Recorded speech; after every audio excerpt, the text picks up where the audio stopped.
Movie की शुरुआत में हम अक्सू स्टेशन को देखते हैं जहां पर एक लड़का अकेला बैठा होता है। तभी उस स्टेशन पर एक पागल औरत आती है जो कि अजीब हरकतें कर रही थी। वो लड़का उस औरत के बारे में सोशल मीडिया पे शेयर करता है और बताने लगता है कि कैसे वो अजीब तरह से बिहेव कर रही है, जिसके तुरंत ही बाद वो औरत वहां से गायब हो जाती है। अब वो लड़का उसी जगह पर जाकर देखने लगता है, लेकिन तभी स्टेशन का एंट्री गेट खुल जाता है और सबसे शॉकिंग बात ये थी कि वहाँ पर कोई ट्रेन नहीं आई थी। तभी अचानक से ही ट्रेन के ट्रैक से कुछ आवाजें आने लगती हैं, जिसे सुनने के लिए वो लड़का नीचे देखने लगता है और तभी वो गेट्स अचानक बंद हो जाती हैं, जिससे कि काफी ब्रूटल वे में उसकी मौत हो जाती है और ये सीन यहीं पर कट हो जाता है। अब तभी हम किम नाम की एक रिपोर्टर को देख पाते हैं जिसने रिसेंटली एक एक्ट्रेस के बारे में कुछ न्यूज रिपोर्ट बनाई थी जो कि काफी अच्छी पब्लिसिटी पा रही थी। लेकिन इस रिपोर्ट के अंदर एक दिक्कत आ जाती है कि ये सब न्यूज किम ने बिना उस एक्ट्रेस की परमिशन के पब्लिश की थी, जिसकी वजह से उनकी कंपनी को $50 मिलियन का फाइन लगता है। और इस बात से किम की बॉस उस पर बहुत चिल्लाती है और कहती है कि या तो वो खुद इस फाइन को भरे या फिर एक ऐसा रिपोर्ट बनाए जिसके अंदर बहुत सारे एड्स आने वाले हों, ताकि उससे उनका ये फाइन वसूल हो जाएगा।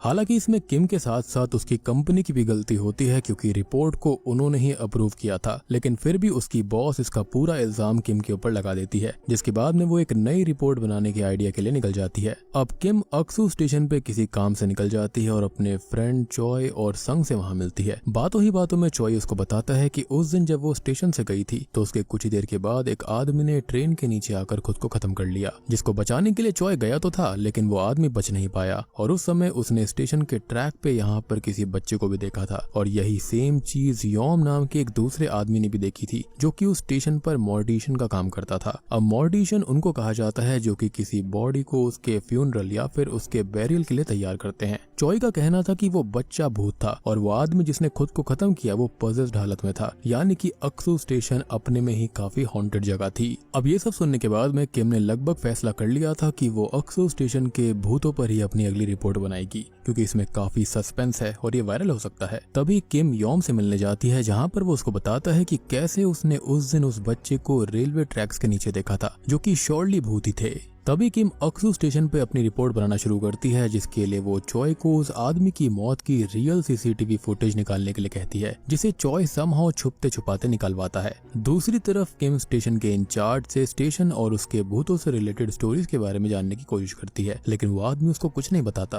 तभी हम चॉय को वॉशरूम में देखते हैं, जहाँ पर उसे वॉशरूम में अजीब सी आवाजें आ रही थी, जिससे कि चॉय काफी डर जाता है। लेकिन बाद में उसको पता चलता है कि वो तो संग था जो कि उसको डरा रहा था। असल में उस मौत के बाद चॉय को उस मौत से रिलेटेड काफी डरावने नाइटमेयर्स आ रहे थे और संग उसे यूजुअली ऐसे ही डराया करता था। अब यहाँ पर एक सीन के अंदर संग को शीशे के ऊपर कुछ नंबर्स दिखते हैं, जिनको वो इग्नोर कर देता है। और ये जो नंबर वाली बात है ना, इसको आप याद रखना, क्योंकि ये इस मूवी का मेन कोर पॉइंट है। खैर अब आगे जब रात में चॉय किम को सीसीटीवी वीडियो दे रहा होता है, तब वो उसको बताता है कि उसने ट्रेन के ड्राइवर को अजीब हालत में स्टेशन पे जाते हुए देखा और किम इस मौके का फायदा उठाकर उसका इंटरव्यू लेने के लिए वहां निकल जाती है। किम वहां पर पहुंचती है और ड्राइवर के बाजू में बैठकर उसका इंटरव्यू लेना शुरू करती है, लेकिन ड्राइवर उससे बातें नहीं कर रहा था और ऐसा लग रहा था जैसे कि वो पॉजेस्ड हो। इवन एज अ व्यूअर हम भी देख पाते हैं कि ड्राइवर के कंधे पर एक बच्चे की स्पिरिट बैठी है, जो कि उसके गले को पकड़े हुई है और उसी वजह से उसके गले के आसपास काफी निशान आ गए थे। एनीवेज अब ड्राइवर वहां से उठकर एक बेसमेंट साइड पर चला जाता है, जहां पर उसके पीछे किम भी आ जाती है और तब ड्राइवर कुछ नंबर्स को रिपीट कर रहा था, जो कि 4 डिजिट के नंबर थे,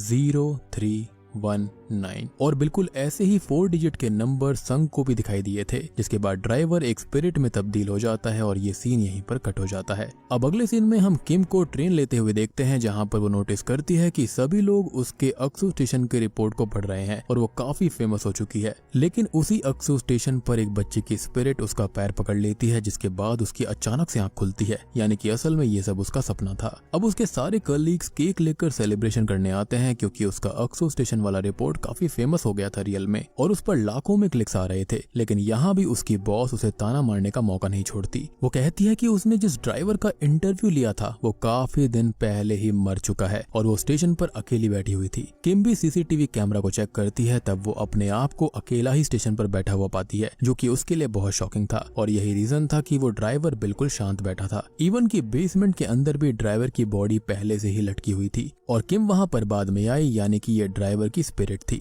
ये सब किम को बिल्कुल भी समझ में नहीं आ रहा था, इसलिए वो उस लेडी से मिलने का फैसला करती है जो कि उस दिन ड्राइवर के बाजू में बैठी थी और इंटरव्यू से पहले वो वहाँ से चली गई थी। किम अब उस लड़की के पास जाती है जिसका नाम टेई था और वो किम से काफी अजीब अजीब बातें करने लगती है। वो किम को बताती है कि वो आदमी असल में उस ट्रैक के यहाँ पर एक कुआं ढूंढने गया था जो कि वहीं कहीं पर है। अब असल में बैक स्टोरी ऐसी थी कि स्टेशन जहाँ पर बना हुआ था वहाँ पर एक कुआं हुआ करता था जिसके अंदर एक किलर ने काफी सारे बच्चों को कैद करके रखा था, जिसमें ऐसे ही कई बच्चों की जान भी चली गई थी और आज उनकी स्पिरिट ही अक्सू स्टेशन को हॉन्ट करती है। लेकिन वो किलर कौन था, ये नंबर्स क्या हैं, ये सारा मीनिंग हमको आगे पता चलेगा।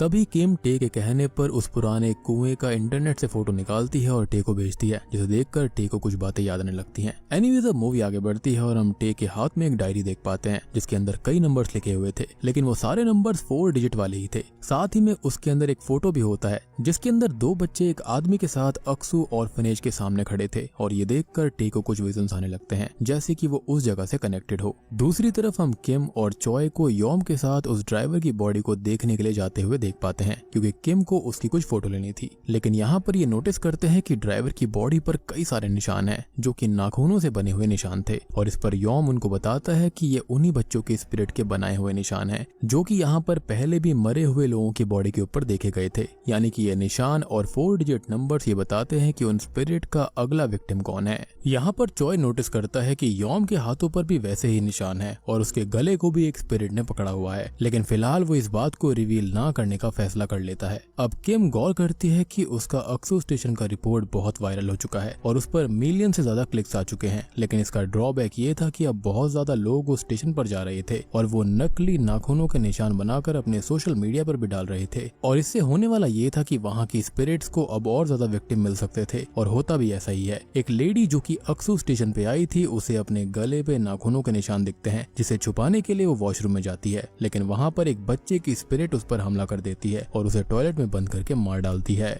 तभी वॉशरूम से काफी अजीब आवाजें आई थी, इसलिए संग को वहाँ पर चेक करने के लिए भेजा जाता है क्योंकि दोनों उसी स्टेशन पर अलग अलग काम करते थे। संग वहाँ पर पहुँचता है और उस लेडी को मारने वाली स्पिरिट्स उस पर भी हमला करके उसको भी मार देती हैं। इसका ये भी रीजन था कि उसे ऑलरेडी वो नंबर्स दिख चुके थे और कुछ समय पहले उस पर भी नाखूनों के निशान आ चुके थे। अब किम जब संग के फ्यूनरल में जाती है तो वो चॉय से भी मिलती है जो कि उसको बताता है कि उसे भी कुछ समय पहले एक छोटी बच्ची दिखी थी जिसके कपड़ों पर कुछ नंबर्स लिखे हुए थे और अब उसके भी हाथों पर नाखूनों के निशान है, यानी कि अब वो स्पिरिट्स का अगला विक्टिम है और इसी बात से वो बहुत ज्यादा डरा हुआ था। रात के समय जब वो सो रहा होता है तभी उसे उन्हीं बच्चों की स्पिरिट्स के नाइटमेयर आते हैं और वो कुआं भी सपने में दिखाई देता है। चॉय ये सारी बातें जाकर किम को बताता है और दोनों इसका सॉल्यूशन ढूंढते हैं। टे के पास पहुंचते हैं। अब टे जो कि अपने आप को उसी आदमी की बहन बता रही थी जिसे मूवी के स्टार्टिंग में चॉय बचाने गया था और वो कहती है कि उसका भाई इसलिए मारा गया था क्योंकि वो उस कुएं को ढूंढने गया था। अब सब मिलकर उसके फोन को चेक करते हैं जिसके अंदर उन्हें एक वीडियो मिलता है जहाँ पर टी के भाई को वो कुआं मिल जाता है। इवन उन बच्चों के स्केलेटन्स भी मिल जाते हैं।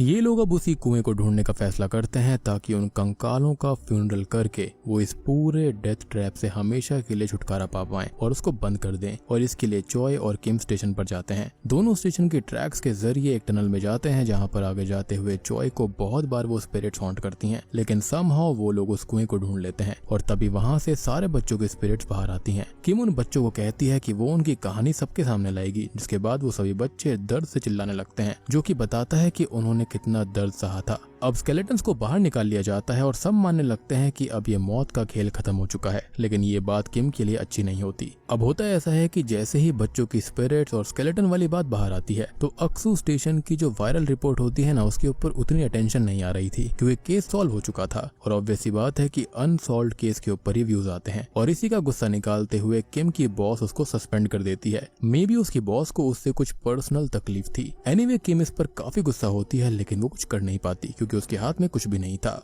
दूसरी तरफ हम चॉय को देखते हैं जिसे अभी भी वो बच्चों की स्पिरिट दिख रही थी और वो स्पिरिट उसको हॉन्ट भी कर रही थी, यानी कि अभी भी ये डेथ ट्रैप पूरी तरह से बंद नहीं हुआ था। खैर चॉय अब स्पिरिट से बचते हुए स्टेशन पर भाग जाता है और वहाँ पर वो अपने सामने योम को देखता है। वो तब नोटिस करता है कि उसके हाथों पर अभी भी वो निशान है, लेकिन योम के हाथों पर अब वो निशान नहीं थे, यानी कि योम ने इससे छुटकारा पाने के लिए कुछ न कुछ किया था। यही सोचकर चॉय उसके पास जाता है और उससे पूछने लगता है, लेकिन योम उसकी मदद करने से सीधा मना कर देता है। जिसके बाद में चॉय उसके पीछे उसके घर तक जाता दिखाता है और ये सीन यहीं पर कट हो जाता है। अब हम किम को देखते हैं जो कि अपने घर पर थी और तभी उससे मिलने वहाँ पर टे आ जाती है और यहाँ पर किम देखती है कि टे के हाथों पर वो नाखूनों के निशान है। जिसके बाद टे बहुत बड़ा सच किम को बताती है। वो बोलती है कि जब वो लोग कुआं ढूंढने गए थे तब पीछे से यॉम ने उस पर हमला कर दिया था और उसे मारने की धमकी देकर उसने वो 4 वाला नंबर उसको बोलने के लिए कहा था, जिसे बोलते ही यॉम का कर्स उस पर आ गया। किम इस पर कहती है कि उसे कैसे पता चला कि ये कर्स ऐसे शिफ्ट होता है, जिस पर टे का जवाब होता है कि उसका पिता एक तांत्रिक था जिसे इन चीजों की अच्छी नॉलेज है। टे यहाँ पर यही बताती है कि वो उसी आदमी की बेटी है जिसने उन सभी बच्चों को कुएं में मारा था। असल में टे भी उन्हीं बच्चों में से थी और एक दिन उस आदमी ने उसे वहाँ से निकाल लिया। टे और उसका भाई दोनों एडॉप्टेड थे और उसने उसके भाई के रिक्वेस्ट करने पर टे को कुएं से बाहर निकाल लिया। जाते हुए सभी दूसरे बच्चों ने टे से कहा था कि तुम जाकर हमें भी यहाँ से बाहर निकलवा लेना।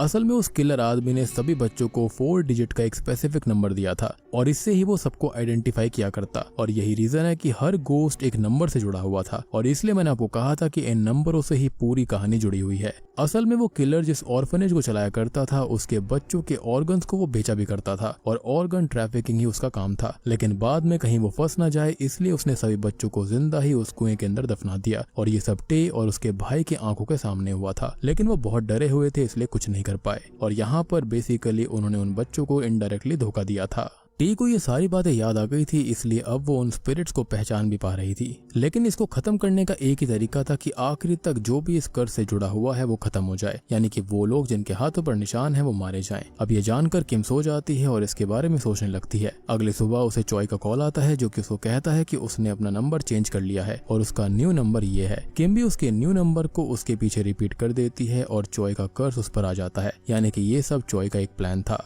उसने यहाँ पर यॉम को ये करते हुए देख लिया था। चॉय आगे कहता है कि उसे जीना है जिसके बाद वो कॉल कट कर देता है। तभी हमें चॉय और यॉम की पिछली रात की बातें दिखाई जाती हैं, जिसके अंदर यॉम उसको कहता है कि उसे डिसाइड करना होगा कि उसे ये कर्ज किस पर डालना है। साथ ही में उस आदमी को अक्सू स्टेशन और उसके कर्ज के बारे में पता होना चाहिए और अगर तुमने बहुत ही ज्यादा स्ट्रॉन्ग विल के साथ सामने वाले से वो 4 नंबर्स बुलवा दिए तो वो कर्ज उस पर चला जाएगा और चॉय भी किम के साथ ऐसा ही करता है। अब किम बहुत टेंशन में आ जाती है क्योंकि अगर उसने कुछ नहीं किया तो वो जल्दी ही मारी जाएगी और तब वो फैसला करती है कि वो इस कर्ज को अपनी खड़ूस बॉस के ऊपर डाल देगी। किम अपनी बॉस पर वैसे ही काफी गुस्सा थी और अब वो अपना रेजिग्नेशन लेकर उसके कैबिन में जाती है और उसको कहती है कि मैं अपना रेजिग्नेशन दे दूंगी अगर उसने ये 4 नंबर बोल दिए तो, जो उसके बॉस को बहुत अजीब बात लगती है। इनिशियली तो वो वैसा कुछ नहीं करती लेकिन किम के बहुत भड़काने के बाद वो उन नंबर्स को बोल देती है, जिसके बाद वो कर्ज उस पर आ जाता है और उसके बॉस को अक्सू स्टेशन का कर्ज भी पता था, इसलिए एक कर्ज तो उस पर आना ही था। जिसके बाद किम वहाँ से जाने लगती है और पीछे हम उसके बॉस को चिल्लाते हुए देख पाते हैं, यानी कि अब वो समझ गई कि उसके साथ में क्या हुआ। इसी के साथ में ये मूवी यहीं पर खत्म हो जाती है।